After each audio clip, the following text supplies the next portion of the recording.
তখন হাজরাতে আলীর বয়সটা 18 পার হতে চলছে, এই জওয়ান ছেলে।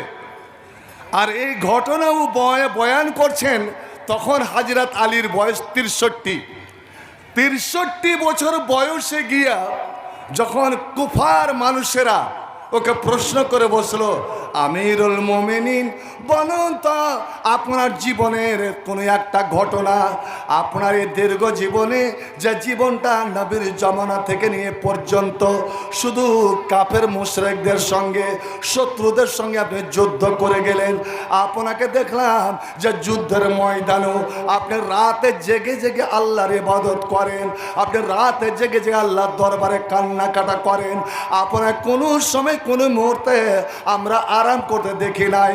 আপনি দয়া করে বলুন তো এই জীবনে আপনি আরামের ঘুম কোন দিন ঘুমিয়েছেন, আরামের নিদ্রা কোন দিন আপনি পেড়েছেন? দয়া করে বলুন কোন এমন দিন যেই দিন বা যেই রাত আপনার কোনো ভয় ছিল না, নির্ভয়ে নিশ্চিন্তে বেফিকির হয়ে আপনি ঘুমিয়েছিলেন? জীবনের একটা রাত আমাদের দয়া করে শোনান তো, এই দীর্ঘ জীবনে শান্তির রাত। কারণ আপনি যখন খলিফা হলেন তখন দেখলাম আয়েশার সঙ্গে যুদ্ধ, জঙ্গে জমাল, মাবিয়ার সঙ্গে যুদ্ধই যুদ্ধ, শুধু ফিলিস্তিনের মাটিতে, আপনার সিফিনের মাটিতে 90টা লড়াই হলো। খারেজিদের সঙ্গে লড়াই, এর সঙ্গে লড়াই, ওর সঙ্গে লড়াই। আপনার জীবনে অশান্তি অশান্তি। তো শান্তির সহিত আপনি কোন দিন ঘুমিয়েছেন?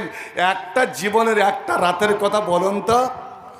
আমিরুল মুমিনিন হযরত আলী বললেন, এই আমার ভাইরা শোনো, মানুষ নেকির কথা, নিজের আমলের কথা পরকে শোনাতে চাই না। আমিও চাইছিলাম না যে আমার আমলের, আমার নেকির কথা তোমাদের বলবো, কিন্তু যখন তোমরা আমাকে চেপে ধরেছ, আমাকে প্রশ্ন করছো, তবে শোনো, এই 63 বছরের জীবনে আমার একটা রাত মনে আছে। ওই রাত আমার এমনই আরামের ঘুম হয়েছিল, ওই আরামের ঘুম এই জীবনে আর আমার কোনো রাত্রি এলো না। এমনই আরামে ঘুমিয়েছিলাম যে কখন ঘুমালাম, আর যখন আমি উঠলাম, আমি জাগলাম, তখন দেখলাম যে সূর্য অনেকটা উপরে উঠে গেছে। হাত্তা যারা বাতনির শামস, সূর্যের আলো যখন আমার চোখে পড়েছে তখন আমি জাগলাম। এরা বাবা এতক্ষণ তো আপনি ঘুমান না। ও তখন 5 ওয়াক্তের নামাজ এইভাবে ফরজ হয়নি, তাহাজ্জুদের তখনই হয়নি। আমি ওই জন্য ঘুমিয়েছিলাম। আর ঘুমাবার 2টা ওষুধ, আমি 2টা ট্যাবলেট খেয়েছিলাম। আর এমনই পাওয়ারফুল ট্যাবলেট, এমনই শক্তিশালী ওষুধ যে খাওয়া মাত্রই আমাকে ঘুম চলে এলো। লোকেরা উৎসুক হয়ে জানার চেষ্টা করছে এমন কোন ঔষধ। আল্লাহু আকবার। হযরত আলী বলছেন, পেয়ারা নবী যখন বেরিয়ে যান, নবী আমার দিকে তাকালেন, আমি নবীর হাত ধরে আছি। নবী আমাকে বলেছেন, আলী তুমি ঘুমিয়ে যাও, সকালে উঠে আমার আমানতগুলো তুমি জমা করে দেবে। এরে কুফাবাসী শোনো, নবীর এই কথাটা আমাকে সাহস, আমার ভিতরে এমনই হিম্মত, আমার ঈমানকে এমন বৃদ্ধি করে দিল যে বাড়ি ঘেরাও হয়ে আছে, নবী তো চোখে ফাঁকি দিয়ে চলে যাবেন, আল্লাহ তাকে বের করে নিয়ে চলে যাবেন।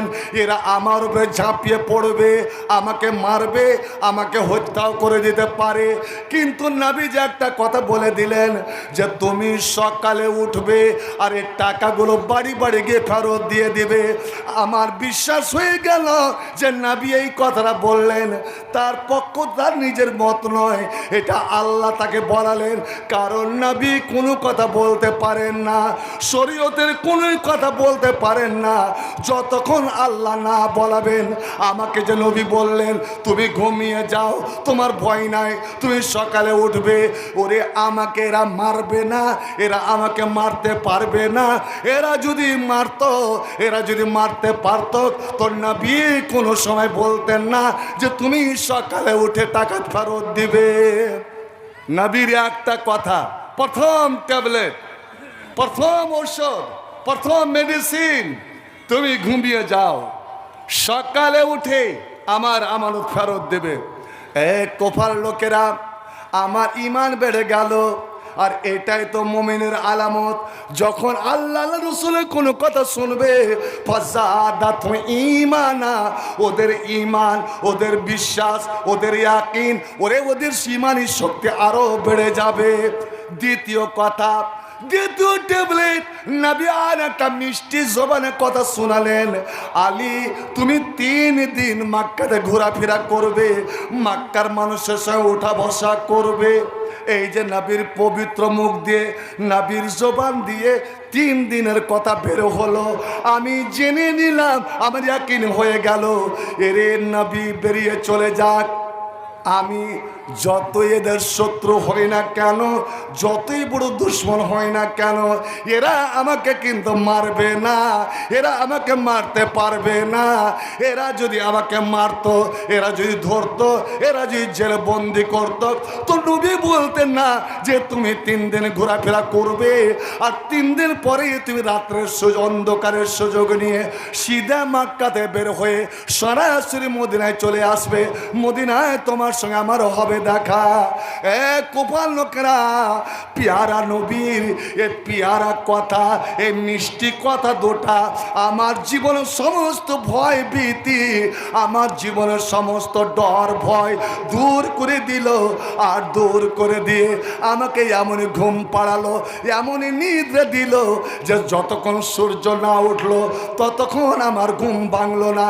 এই ঘুম জীবনে আর আমার আসেনি। ভাই আমার, নবীর 2টা কথাতে, আর আজ আল্লাহর এতগুলো কথা, নবীর কথা শেষে একটা বলবো আমি, আমাদের ঈমান। চলুন এই আলী, যেটা আমি বলতে চলেছিলাম, আপনার তাকবীরের আওয়াজে আমিও কানে ভালো করে শুনতে পেলাম না, এতটি লোক আল্লাহু আকবার বললেন। আমি বলছিলাম ওই ঘটনা প্রসঙ্গে, খাইবরের যুদ্ধ, মাত্র 1400 মুসলমান, 1400 মুসলমান, কেউ কোন মতে আছে 1500, 1400 নয়, 1500 নয়, আসলে সাহাবায়ে রাসূল ছিলেন 1400, আর কাজের লোক রাখাল পাকাল ছিল 550-600 মতো, এই নিয়ে 1500 বলে দেওয়া হয়েছে।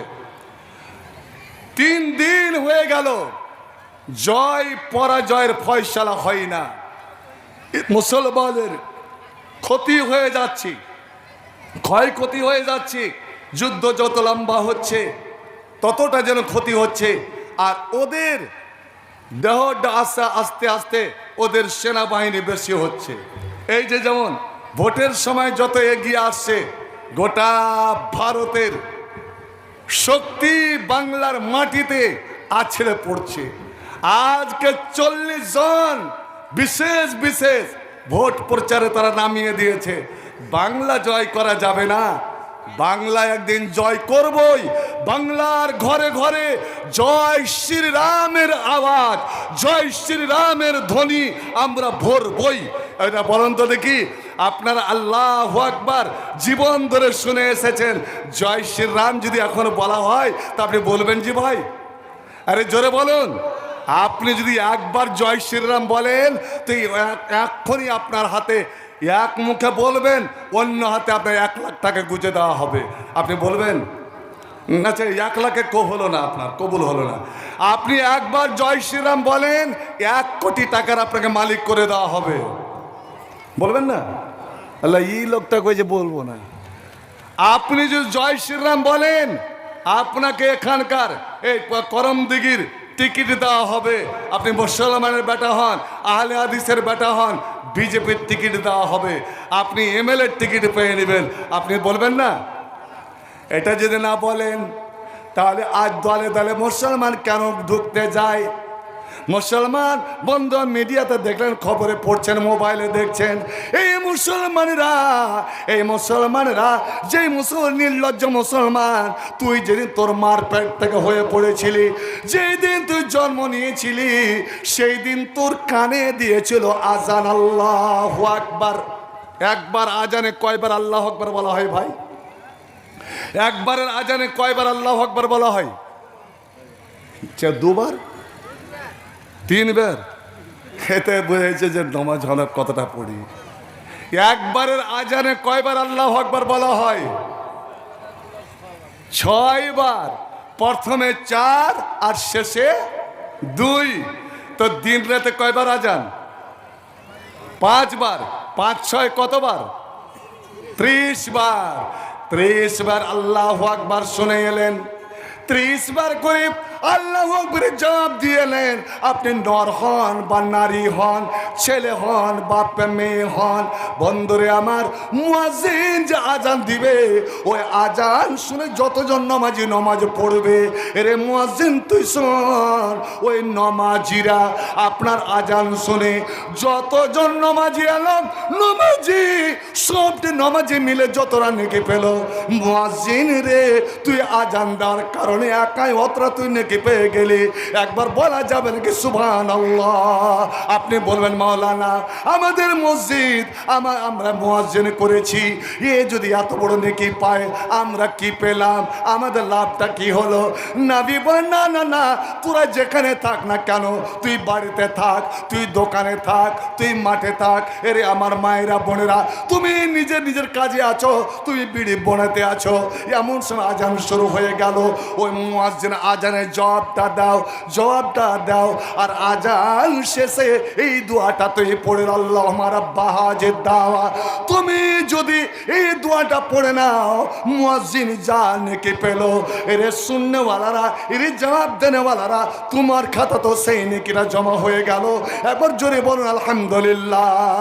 শুধুই তাই নয় বন্ধু আমার, আজান শেষে এটা আপনাদের জন্য অফার, এটা মুয়াজ্জিনের জন্য নয়, আপনাদের জন্য অফার। মুসলিম শরীফের হাদিস, নবী বললেন আজান শেষে আল্লাহ রাব্বা হাজিদ দাওয়া, এই দোয়া বলার পরে যদি কেউ এই দোয়াটা পড়ে, আশহাদু আল্লা ইলাহা ইল্লাল্লাহ, আমার সঙ্গে পড়ুন তো, আশহাদু আল্লা ইলাহা ইল্লাল্লাহ ওয়া আশহাদু আন্না মুহাম্মাদ রাসূলুল্লাহ, রাজিতু বিল রাব্বান ওয়া বিল ইসলামি দীনা ওয়া বি মুহাম্মাদ নাবিয়্যান ওয়া রাসূলা। আল্লাহ রাব্বুল আলামিন কিয়ামতের দিন বলবেন, এরে আমার ভালোবাসা বান্দা, দেখ দেখ দেখ, আমি তোর জন্য জান্নাতের 8টা গেট খুলে দিলাম রে, যে গেট দিয়ে তোর ইচ্ছা ওই গেট দিয়ে তুই চলে যা। ভাইজান, আমরা যদি সত্যি নামাজি হতাম তাহলে আজানে আল্লাহু আকবার কতবার, আশহাদু আল্লা ইলাহা ইল্লাল্লাহ কতবার একদম আমাদের কণ্ঠস্থ থাকতো। তো 6 6 30 বার করে জীবন ধরে শুনে এসেছি। আমি যখনই হয়ে পড়লাম, এখনো আমার লাড়ি কাটেনি, আমার কানে পড়লো আজান, অর্থাৎ আমার জীবনটা আরম্ভ হলো তাকবীরের ধ্বনি দিয়ে, আল্লাহু আকবারের ধ্বনি দিয়ে। আমি আল্লাহর অতন্দ্র প্রহরী, আমি আল্লাহর সৈনিক। কারণ সৈনিকের কাম দেশের স্লোগান দেওয়া, সৈনিকের কাম দেশের জন্য জীবন দেওয়া, আর মুসলমানের কাম আল্লাহ রসুলের বিধানকে রক্ষা করা। মুসলমানের কাম হলো আল্লাহ রসুলের জন্য জীবন দেওয়া। কারণ আমি আল্লাহর সৈনিক, আমি অন্য কাউরি সৈনিক নই, আমি শয়তানের সৈনিক নই, আমি তাগুতের সৈনিক নই। আমি কার সৈনিক বলুন? জুনুদুল্লাহ। আমরা হলো আল্লাহর লস্কর, আল্লাহর সৈনিক। যেই দিন আমি মরবো, যেই দিন আমি মরবো, আপনি বলেন তো সেই দিন আমি আপনি আজান শুনতে পাবো কি? উত্তরটা দেন। সেই দিন আজান দেওয়া হবে, তাকবীর দেওয়া হবে, তাকবীর দেওয়া হবে না? হ্যাঁ, হয়ে পড়েছিলাম, ন্যাংটা হয়েছিলাম, তখন দিয়েছিলাম আর কানে তাকবীর। আর আজ 3খানা কাপড় লেপটে দিয়ে আমার লাশটা ইমামের সামনে রাখা হয়েছে। এতগুলো মুসাল্লি, এতগুলো লোক এসেছে আমার জানাজায়। ইমাম এবার বলছে আপনারা তৈরি প্রস্তুত হন, জানাজা আরম্ভ হতে যাচ্ছে। আমিও সেই দিন, ভাই আমার, আমিও সেই দিন 4 বার, আমি যখন শেষ বিদায় নিলাম, আমি 4 বার আল্লাহর তাকবীর শুনে, তাকবীরের ধ্বনি শুনে আমি বিদায় নিলাম। ইমাম আল্লাহু আকবার।